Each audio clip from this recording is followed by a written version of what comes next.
नमस्कार मित्रांनो, आज आपण स्कॉलरशिपची माहिती देणार आहे। यावर्षी नवीन माहितीनुसार 5वी आणि 8वीची ज्याप्रमाणे स्कॉलरशिप एक्झाम आहे त्याचप्रमाणे 4थी आणि 7वीची सुद्धा स्कॉलरशिप एक्झाम घेण्यात येणार आहे, असं नवीन GR इथे आलेला आहे। त्यामुळे ह्या वर्षी 5वी, 8वी आणि 4थी आणि 7वीचे स्कॉलरशिप एक्झाम राहणार आहे, तरी याची सगळ्या पालकांनी काळजी घ्यावी। त्याचप्रमाणे ह्या वर्षी जी 4थी आणि 7वीची स्कॉलरशिप एक्झाम आहे ती एप्रिल महिन्याच्या किंवा एप्रिल किंवा मे महिन्यामध्ये राहणार आहे। त्यामुळे त्याचे पूर्ण पुस्तक आणि त्याच्या जे 2 विषयाच्या गाईड आहेत त्या सगळ्या बुक स्टॉलमध्ये आलेल्या आहेत। त्याचप्रमाणे आता आपण ह्या वर्षी जे विद्यार्थी 4थी आणि 7वीचे आहेत त्या विद्यार्थ्यांना किंवा त्या पालकांना असे वाटेल की आपल्याला पुढच्या वर्षी आपल्या मुलांना चान्स मिळेल, पण असं नाही आहे। ह्या वर्षी जे मुलं 4थी आणि 7वीची परीक्षा देणार आहे ती पुढच्या वर्षीपासून 5वी ते 8वीचे जे आहे स्कॉलरशिप परीक्षा ती बंद होणार आहे। म्हणून ह्या वर्षी 5वी आणि 8वी आणि 4थी आणि 7वीची परीक्षा मंडळाने घेण्याचं आयोजन केलेले आहे। त्याचप्रमाणे ही जी परीक्षा आहे ती सगळ्यांना देणे आवश्यकतेनुसार आहेत। प्रत्येक शाळा ही परीक्षा घेऊ शकणार आहे, तसं पत्रक आणि GR प्रत्येक शाळेला मिळालेले आहेत। त्याचप्रमाणे स्वतंत्र असं पोर्टल MSCE या नावाने तुम्ही ऑनलाईन बघू शकता आणि पेपर कसा भरायचा याची संपूर्ण माहिती आपल्या ऑनलाईन चॅनलवर आहेच।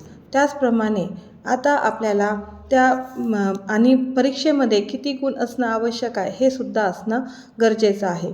तर यामध्ये पात्र विद्यार्थी जे आहेत ते प्रत्येक विषयामध्ये प्रत्येक विषय जसे की यांना गणित, त्याच्यानंतर तृतीय भाषा म्हणजे मराठी, त्याच्यानंतर समजा जर इंग्लिश मीडियमचा विद्यार्थी असेल तर त्याची प्रथम भाषा इंग्रजी, त्याच्यानंतर मॅथ, त्याच्यानंतर तृतीय भाषा मराठी आणि बुद्धिमत्ता चाचणी म्हणजे इंटेलिजंट टेस्ट असे 4 विषय राहणार आहे।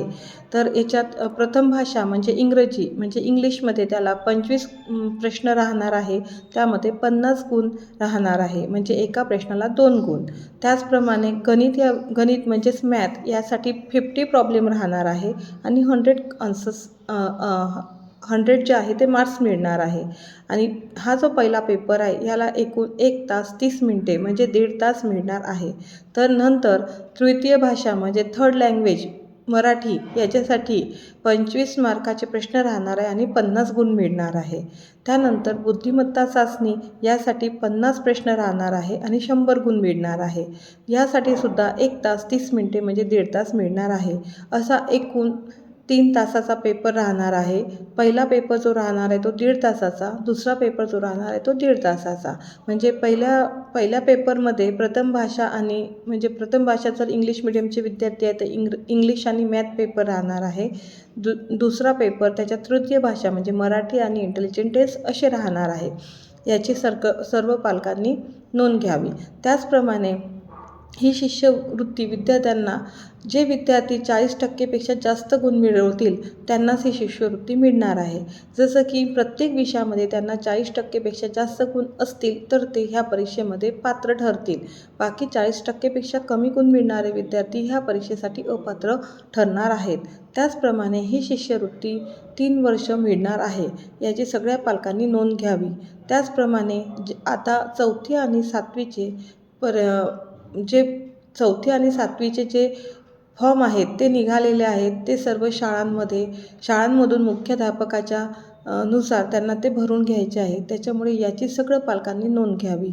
त्याचप्रमाणे अधिक माहिती आपण पुढच्या चॅनलला देणार आहे। त्याचप्रमाणे बऱ्याच पालकांची एक विनंती होती की आम्हाला भरपूर माहिती कमी मिळत आहे, तर ती मी थोडीशी माहिती तुम्हाला देण्याचा प्रयत्न केलेला आहे, ती सगळ्यांनी नियमितपणे ऐकली। धन्यवाद। आणि आपण जर आपल्या चॅनलला नवीन असाल तर त्याला सबस्क्राईब आणि लाईक करायला विसरू नका आणि हीच माहिती आपल्या पालकांना, आपल्या नातेवाईकांना जास्तीत जास्त पोचवावी ही माझी विनंती। धन्यवाद।